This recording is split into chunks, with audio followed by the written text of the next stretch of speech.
Olá, seja bem-vindo ao programa Educação em Pauta. No programa de hoje nós temos a presença de dois convidados que eu vou apresentar para vocês, a professora Julie Thomas, professora de Sociologia da Universidade Jean Monnet, em Saint-Étienne, na França, e o professor do Instituto Federal, professor de Filosofia do IFRN, dos programas de pós-graduação em Educação Profissional da Casa e de Educação da UFRN, Avelino Lima Neto. Os dois participaram atualmente de um colóquio que aconteceu aqui na casa, que foi o 5º colóquio nacional e o 2º colóquio internacional, a produção de conhecimento em educação profissional, regressão social e resistência da classe trabalhadora. Seja bem-vindo, professor Avelino e professora Julie. Obrigada. E também o professor Avelino vai, na verdade, fazer uma colaboração no nosso programa, né? Vai ser o nosso tradutor. Então, se você quiser traduzir essa primeira parte para a professora. Ok. J'ai présenté le programme, Oui, j'ai compris. l'objet. Ela compreendeu. Compreendeu. Vou tentar falar um pouquinho mais devagar, porque na TV a gente se acostuma a falar mais rápido, né? Os dois participaram de uma mesa com a temática Formação Profissional da Classe Trabalhadora. Nessa mesa a gente teve a participação da professora Natália Alves, que inclusive já foi entrevistada aqui, né? A professora Julie, que agora está a falar para vocês, o professor Dante, da casa, e o professor Avelino foi o coordenador, não é isso? E a fala da professora Julie, que está conosco aqui, é sobre História da Formação Profissional na França, Concepção e Implementação. Professor Avelino, a pergunta que eu faço à professora é, na ideia, como foi essa apresentação articulada, essa ideia para a gente que participou desse evento? Qu'est-ce que tu as dit aux gens dans ta conférence? Quel était le sujet de ta conférence?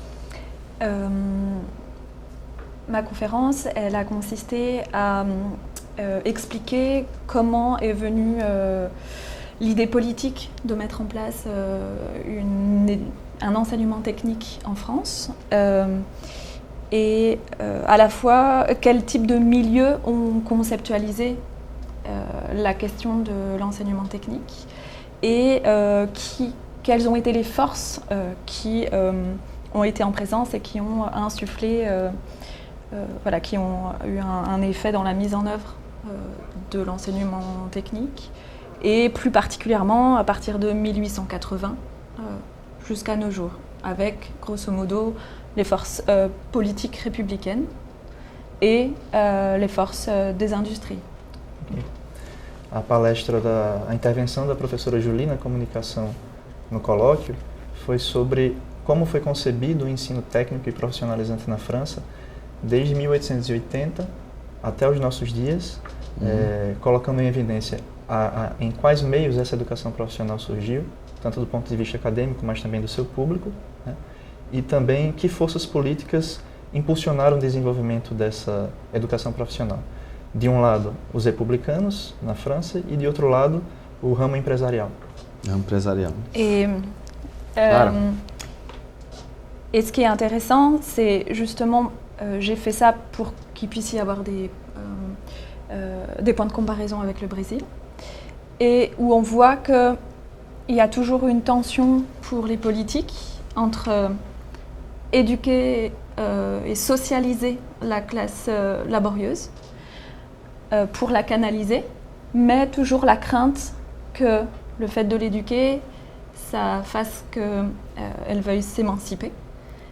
Et donc il y a toujours une tension tout au long de l'histoire entre ça et le discours du patronat, qui parfois veut des gens plus éduqués pour pouvoir être de meilleurs ouvriers, et parfois juste veulent de la main-d'œuvre flexible et donc peu éduquée. E ela utilizou essa abordagem para poder comparar, colocar em evidência alguns pontos que podem servir para uma comparação com o Brasil, sobretudo no que diz respeito a uma tensão fundamental que é, de um lado, se você educa a classe trabalhadora, ela pode ser um trabalhador melhor, mais competente. Ao mesmo tempo, essa educação ela é acompanhada de um certo medo, de que se essa classe trabalhadora ela é educada, ela pode se emancipar intelectualmente, culturalmente, e ela pode se tornar um perigo para aqueles que são do patronato, aqueles que são os empresários. E aí, aplicando a nossa realidade local, né? A gente vive um momento de eminente desestruturação da política brasileira, sobretudo nessa parte da formação, né? Do ser que está na escola, e é quase que uma política institucional de um novo governo. Como é que na França, e ela, professora como socióloga, né, tem visto essa tensão que hoje a gente vive no Brasil, e se a gente tem como fazer a relação exatamente com isso que ela citou? Je n'ai pas tout compris. Ok. En ce moment, j'ai eu au Brésil une situation politique délicate par rapport à la formation des travailleurs. Quel est ton regard en tant que chercheuse française à l'égard du Brésil, à l'égard de notre situation de formation de travailleurs, de formation de professionnels, Je pense en tant qu'étrangère? Ouais. Je pense que je connais trop mal la situation exacte et l'organisation pour avoir vraiment un regard éclairé. Oui. Ce que je peux dire, c'est par rapport à ce que je sais de l'IFRN et des instituts fédéraux, ça me semblait extrêmement intéressant comme mise en œuvre pour justement que des gens des classes les plus populaires puissent bénéficier d'une ascension sociale et que les programmes comme cela soient qu'il y ait des atteintes économiques, etc. Ce type d'institut, ça me semble terrible, une terrible régression. Et on voit bien ce que ça donne en France, puisque l'enseignement professionnel est juste depuis les années 75, on va dire, depuis la crise, est de plus en plus une voie de relégation. Et ça me fait un peu peur que ça devienne de nouveau la même chose chez vous. Voilà ce que je peux dire. Sobre a situação brasileira, como ela não conhece muito bem né, a fundo o nosso atual contexto educativo no que diz respeito às políticas da educação, ela não pode emitir uma opinião muito clara sobre o assunto. Por outro lado, conhecendo os institutos federais, como ela vem conhecendo há um certo tempo por causa das nossas pesquisas em conjunto, ela pode dizer que se trata de uma iniciativa extremamente importante e interessante do ponto de vista da formação dos trabalhadores, e que é uma pena que esses institutos federais estejam sofrendo com esses ataques no que diz respeito ao orçamento da educação. E ela tem medo de que aconteça conosco o que aconteceu na França durante a crise dos anos 70, 75, que os liceus profissionais eles foram duramente atacados no que diz respeito à sua estrutura, e tem medo que aconteça o mesmo conosco, né? Que eles se tornem, que os institutos federais, as instituições de educação profissional, elas se tornem relegadas, se tornem instituições que se deteriorem, se degradam. A gente sabe que a França, sobretudo para os países do sul, os países periféricos, né, chamamos a Europa de um velho continente, muito mais antigo, com grandes revoluções técnicas, científicas, informacionais, a própria Revolução Francesa. Como enxergar, a partir de países que são muito mais desenvolvidos, ou que do ponto de vista dessa evolução, né, já existem, porque obviamente o Brasil sempre existiu, mas tem uma evolução maior em função dessa linha-tempo, né? Quais as contribuições que a França teve pós um período como esse que a senhora citou, que a gente poderia tentar enxergar para o nosso futuro, que poderia servir para uma mudança social no que a gente está vendo aqui? J'ai compris que la France était considérée comme ayant eu une très bonne un développement, etc. Mais la fin, non. Et après la crise citée par toi, quelles sont tes suggestions pour qu'on puisse penser un autre scénario au Brésil, une autre mise en œuvre de politique éducative et même pour penser des solutions pour nos problèmes actuels à partir de la situation historique de la France qui est sortie d'une crise, tu vois? Qu'est-ce que vous avez fait? C'est-à-dire qu'on n'est pas sorti d'une crise. Donc, et on n'a pas du tout de bonnes solutions, à mon avis. C'est un peu le problème des sociologues, c'est qu'on voit beaucoup les problèmes, mais on n'est pas forcément là pour trouver les solutions. C'est-à-dire que, en fait, et c'est ce que j'essaye un peu de montrer, c'est que l'enseignement, et notamment l'enseignement professionnel, en fait, l'acte éducatif et les réformes éducatives sont éminemment politiques. Et que sans une vraie vision politique et une vraie volonté politique de faire en sorte que l'ascenseur social fonctionne à nouveau, on peut pas y arriver. Et même parfois, avec une volonté politique, finalement, on n'arrive pas à ça. Alors, sans volonté politique, là, c'est vraiment possible. A primeira coisa é que a França nunca saiu da crise, segundo ela. Nós continuamos numa crise, né? Na França. E essa situação, ela é muito própria do olhar dos sociólogos, né? Porque os sociólogos são capazes de perceber o problema, mas nem sempre são capazes de apontar as soluções para o problema. Mas nas pesquisas dela sobre a educação profissional, sobre os liceios profissionais, ela nota que não é possível sair de uma crise educativa se não existe uma vontade política que pense soluções para essa crise. E mesmo com a vontade política, às vezes nós não somos capazes de sair dessa crise. Então é preciso bem mais que vontade política também para pensar essas soluções.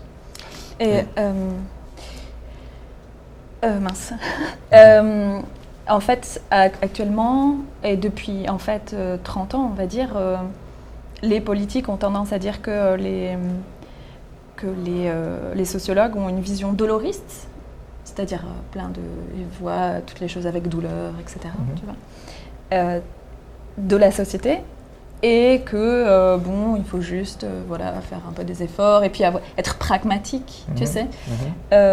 Or, ça fait 50 ans que des sociologues, par exemple Bourdieu, montrent qu'il y a des inégalités qui existent dans la famille, mais qui sont aussi produites par l'école. Et pour autant, tout ce qui est mis en œuvre par les politiques ne font que renforcer, tout en invisibilisant les inégalités. Tu sais, Pro qui dit, en fait, ça légitime les inégalités sociales parce que ce type de réformes les font paraître comme naturelles au lieu de juste, ok, tu t'es juste pas né au bon endroit. Okay. Há mais ou menos 30 anos, e mesmo mais que isso, 50 anos, sociólogos como Pierre Bourdieu, eles já mostravam que essas desigualdades que existem na escola, elas são produzidas também na família. Na verdade, elas são produzidas anteriormente na família.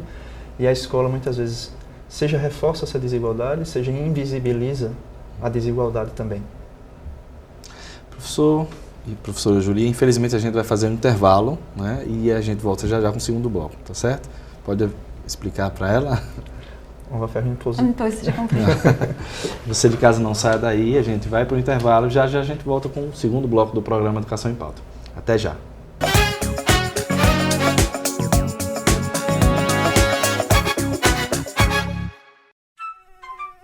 Assim ele parece inofensivo, mas você já sabe os males que esse mosquitinho pode trazer.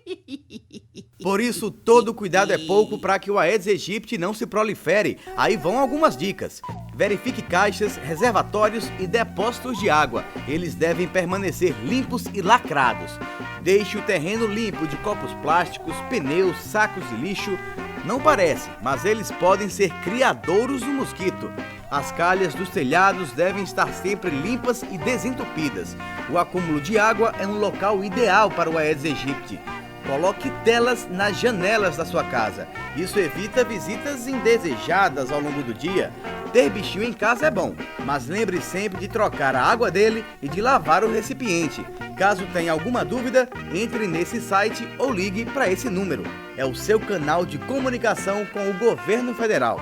No IFRN, todos os campi estão engajados na luta contra o Aedes aegypti. Isso porque a gente sabe que para vencer essa guerra, cada um tem que cuidar da sua parte.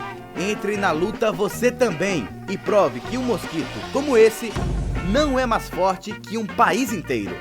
É o IFRN na luta contra o Aedes aegypti.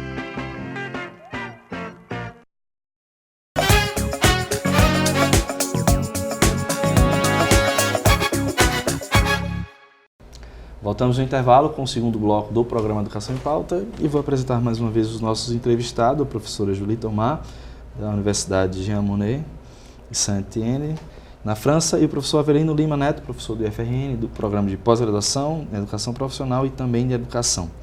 Professor Avelino, eu queria fazer uma pergunta específica agora sobre os estudos da professora Julie, né, direcionado a ela, obviamente.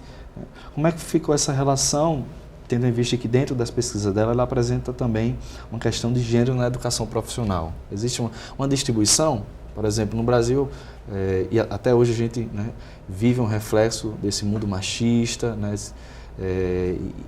onde até hoje os cursos de engenharia têm muito homens, né? As mulheres são, os cursos de tecnologia também, o próprio instituto, né, tecnologia que envolve computadores, essas coisas. Qual foi a realidade nessa pesquisa histórica da professora? Je te pose la question sur la question du genre à l'éducation professionnelle. Qu'est-ce que tu as trouvé dans ta recherche? D'accord. Alors, déjà, il faut savoir que donc, la division sexuée des filières des choix scolaires, c'est très travaillé en France. Primeiramente, é preciso dizer que a divisão sexuada dos cursos profissionalizantes ela é muito bem marcada na França. Division sexuée et sociale. Mais précisément l'enseignement technique, c'est pas forcément un sujet qui est très valorisé dans l'univers de la recherche. Então, é uma divisão sexuada, mas ela também é uma divisão social. E as pesquisas sobre o ensino técnico e profissionalizante, a educação profissional, ela não é muito bem valorizada na pesquisa na França. Et bon, ceci étant dit, il y a quand même pas mal de travaux là-dessus. Et notamment, une des façons d'aller regarder les choses, c'est de regarder les marges, et notamment donc, ceux qui font des choix qui ne sont pas ordinaires. Dito isso, nesse contexto sobre o ensino profissional e técnico na França, uma das maneiras de pesquisar sobre o assunto é olhar as margens. C'est regarder des marges et... Les marges, c'est-à-dire on regarde, si on fait une courbe de Gauss, on regarde les marges pour révéler comment fonctionne la moyenne. Le système. Le système, c'est ça. Nós olhamos para as margens para notar como é que funciona o sistema e como funciona o centro desse sistema.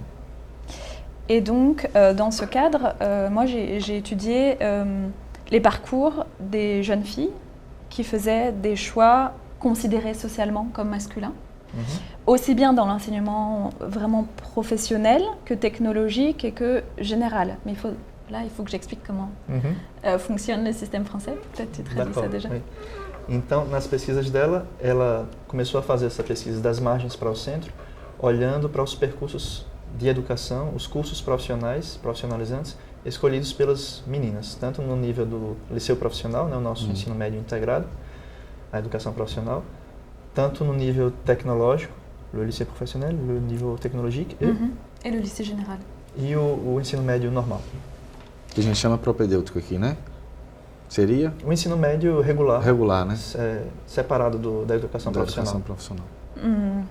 Alors peut-être que j'explique justement. En France, donc il y a l'enseignement primaire jusqu'à 11 ans, qui est le même normalement pour tout le monde. Après, il y a le collège, qui depuis 1975 est aussi unique, c'est-à-dire le même vraiment pour tout le monde. Pour les gens qui ont vraiment des difficultés, à partir de la fin de la 5e, il commence à y avoir des classes spécifiques, et c'est là où vraiment il n'y a quasiment que des enfants des classes populaires qui n'ont pas réussi à s'adapter, qui vont là-bas. Et à partir de la 3e, il y a le choix entre plusieurs voies. La voie générale, avec des humanités, les sciences, les lettres, etc. La voie technologique, où on est plus un enseignement technique, mais un discours sûr, et tu es amené à faire quelque chose après le bac généralement. Et l'enseignement vraiment professionnel, où il y a beaucoup plus de pratique. D'accord. Ela, para poder compreender bem essas pesquisas que ela faz, ela apresenta um pouco a organização da educação francesa. Então, até os 11 anos, existe o ensino primário. Dos 11 anos em diante, existe o colégio. E o colégio vai até que âge? 4 ans. 4 anos de colégio, jusqu'à 14, 15 ans. Até os 14, 15 anos. E a partir desse período, o estudante pode escolher 3 vias a serem seguidas, né? O liceu geral, onde se estuda artes, humanidades, etc. O tecnológico, onde ele se aproxima mais de um discurso sobre a tecnologia, e após o exame que dá acesso ao ensino superior, que lá eles chamam de BAC, ele vai poder escolher outras vias de formação, normalmente da área de tecnologia, e uma terceira via que é a dos liceus profissionais, que de fato oferece uma formação mais prática. E aí, no caso, eles não iriam para um curso superior? Seria essa a realidade? Você pergunta sobre os que vão ao liceu profissional? Isso. Et les étudiants du lycée professionnel, ils ne vont pas à l'enseignement supérieur? Ils peuvent. C'est pour ça en fait, en 89, le ministre de l'Éducation socialiste a dit il faut 80% d'une classe d'âge au bac. Et c'est bien pour ça qu'ils avaient créé le bac professionnel, pour que les enfants des classes du bac professionnel puissent aussi aller dans le supérieur. Sauf qu'ils ne sont pas du tout habitués au type de cours qu'il y a dans le supérieur. Et donc ça fait souvent, en fait, un échec. Oui. Sim, eles vão ao ensino superior, né? Eles podem ir ao ensino superior. Em 1989, o então ministro da Educação, que era um socialista, ele promoveu uma transformação na educação, permitindo o acesso de até 80% dos estudantes dos liceus profissionais ao ensino superior. Mas o fato é que, como esses estudantes não estão habituados ao estilo de educação que existe no ensino superior, eles estão habituados a algo mais prático, né? Eles não tinham uma boa taxa de sucesso no ensino superior. E normalmente esses estudantes que chegam nos liceus profissionais, eles são oriundos de classes populares. Et donc pour revenir à ma recherche, j'avais étudié donc les choix, les parcours scolaires des filles qui choisissent une filière considérée comme masculine dans toutes ces voies-là, pour essayer de comprendre notamment, suivant le milieu social d'où elles viennent, si ces choix sont faits pour les mêmes raisons, et aussi qu'est-ce que ça produit une fois qu'elles sont dans ces filières, parce que les rapports entre filles et garçons notamment dans chacune de ces voies sont vraiment pas semblables, sont plus ou moins apaisés ou très conflictuels. D'accord. E aí, voltando ao tema da pesquisa dela, nessas 3 grandes vias que ela apresentou, ela estudou quais são as escolhas profissionais das meninas, né, que escolhem, na verdade, cursos ditos masculinos. E com que elas se defrontam quando fazem esse percurso que é a priori masculino. Até porque ela consegue assim compreender as escolhas dessas meninas, o que as levou a escolher essas vias, mas também comparar entre cada uma dessas vias os motivos dessa escolha, se eles são iguais, se são parecidos, se são diferentes, e também comparar com as escolhas dos homens que frequentam esses cursos, porque normalmente essas escolhas são diferentes e as relações entre homens e mulheres também são diferentes nesses percursos. E quais seriam alguns cursos que teriam essa, digamos assim, mais voltado para o homem, né, e que as mulheres começaram a buscar em um determinado tempo nessa pesquisa? Quels sont les parcours qui sont soi-disant masculins et à partir d'un moment donné, les femmes ont commencé à chercher ce cours, à y s'inscrire? Alors, il y a un certain nombre de filières qui auparavant étaient vraiment masculines et qui le sont beaucoup plus mixtes. Et il y en a qui restent vraiment des fiefs de la virilité, comme on peut dire, comme dit Dunning pour le sport. Et ces fiefs de la virilité, j'ai plutôt été voir des gens, enfin des filles qui allaient dans des filières où il y a entre 0 et 30%, donc c'est assez variable. Mais grosso modo, on a le bâtiment, l'industrie lourde, la mécanique auto, mais aussi la mécanique la productique, c'est-à-dire quand tu travailles sur des gros engins en usine, l'électrotechnique, voilà, des choses comme ça. No início ela fala que esses percursos profissionais, esses cursos profissionalizantes, alguns antes eram muito masculinos, hoje não são tantos.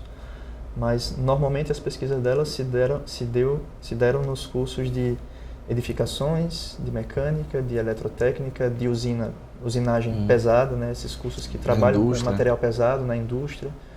Foram esses os cursos estudados. Em relação interessante, né, que a gente tem uma realidade próxima também. A gente tem um tempo muito curto, né, já está quase acabando, mas eu queria também falar sobre essa outra área da pesquisa da professora, que é as relações entre os alunos e professores. Como é que se estabeleceu essa pesquisa dentro dessa relação na atual conjuntura da fala dela? Je pense que j'ai compris. Donc les relations entre les jeunes et avec les enseignants. Oui. En fait, au départ de ma recherche, c'était ma recherche de thèse, au départ j'étais surtout sur comment elles arrivent à faire ces choix scolaires. Et en fait, peu à peu, je me suis dit que ce qui était quand même assez intéressant, c'était de comprendre ce qui se passait une fois qu'elles étaient dans ces filières-là. Je te laisse traduire ça. Na verdade, foi a pesquisa de doutorado dela, Sim, né? doutorado. Então, ela começou a se perguntar como essas meninas que ela quis estudar, como elas chegam a fazer determinadas escolhas. Dans la famille. En fait, souvent en lien avec comment ça s'était passé dans la famille, etc. La socialisation, quoi. Inicialmente, no processo inicial de socialização que se dá na família. Você tem alguma relação também, os professores ajudaram essa... Sim, ela vai chegar lá. Et donc, j'ai commencé à m'intéresser à ce qui se passait une fois qu'elles étaient insérées dans ces filières. Et alors, ce qu'il faut savoir, que je n'ai pas dit encore, c'est que mon angle d'attaque, c'était le corps. Comment elles se représentent leur corps et quelle socialisation corporelle elles ont pu avoir pour aller vers ces filières-là. Est-ce qu'il y a une socialisation corporelle spécifique? Et une fois qu'elles sont dans ces filières, est-ce qu'il y a une socialisation corporelle spécifique? Então, o objeto da pesquisa, inicialmente, na verdade, a questão que a levou para esse tema de pesquisa diz respeito à relação dessas meninas com o próprio corpo. Será que existia algum tipo de socialização corporal que elas viviam na família e que as levou a fazer essa escolha profissional? Ou se, uma vez nessa escolha profissional, uma vez já inscrita no curso profissionalizante, se existe algum outro tipo de socialização corporal que faz com que elas permaneçam nesse percurso. Et en réalité, ce qui s'est passé, c'est que moi, je pensais plutôt, et notamment dans les filières professionnelles, si on revient aux filières professionnelles, je pensais que elles allaient beaucoup me parler de la socialisation corporelle professionnelle. Et en fait, quand je leur parlais de leur corps, la première chose qu'elles me disaient, c'était en fait combien le milieu masculin pesait sur, pas le métier. Parce qu'en fait, elles étaient souvent habituées à faire des tâches masculines, celles qui vont dans les filières vraiment professionnelles de bas niveau. Ça posait pas problème. Ce qui posait problème, c'était les relations avec les garçons. Et le fait que les garçons étaient en fait vraiment... Les garçons et un peu les profs étaient vraiment des entrepreneurs de morale quant à leur corps et la manière dont elles pouvaient se comporter. Então, quando ela começou a pesquisa, ela começou a notar que nesses cursos profissionais, o que pesava tanto sobre as meninas não era o fato de desenvolver tarefas pesadas ou difíceis no contato com as máquinas, naquilo que o curso profissional exige. Esse não era o problema. O problema estava no ambiente masculino, na ambiência masculina e como os alunos, homens e às vezes até os professores, desempenhavam o papel de um certo regulador do corpo dessas meninas. E era isso que se tornou visível na fala delas e que era um obstáculo a ser enfrentado por elas na pesquisa da professora Julie.